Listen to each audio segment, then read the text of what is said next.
اللهم فرج همومنا ونفس كروبنا واقض ديوننا واشف مرضانا وعاف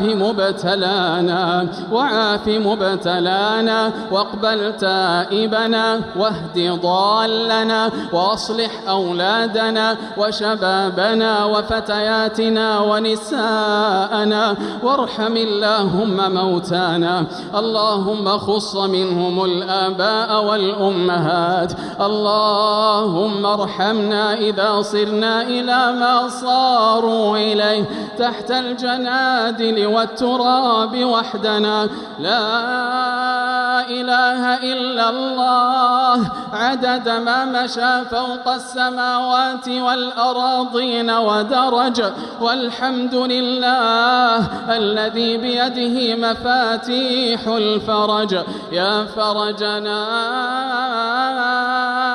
إذا أغلقت الأبواب، ويا رجاءنا إذا انقطعت الأسباب وحيل بيننا وبين الأهل والأصحاب. يا من رحمته وسعت كل شيء وعمت كل حي، ها نحن عبادك وقفنا ببابك وخضعت رقابنا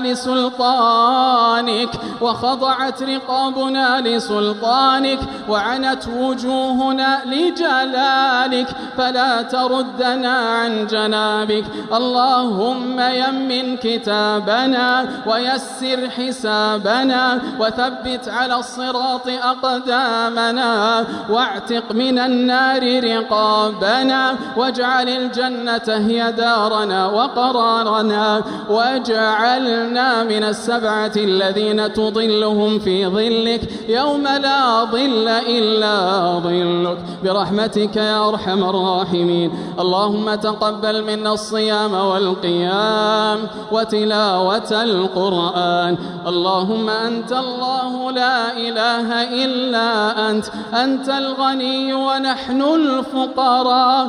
أنزل علينا الغيث ولا تجعلنا من القانطين. اللهم إنا نستغفرك إنك كنت غفارا، فأرسل السماء علينا مدرارا وأمددنا بأموال وبنين، واجعل لنا جنات واجعل لنا أنهارا.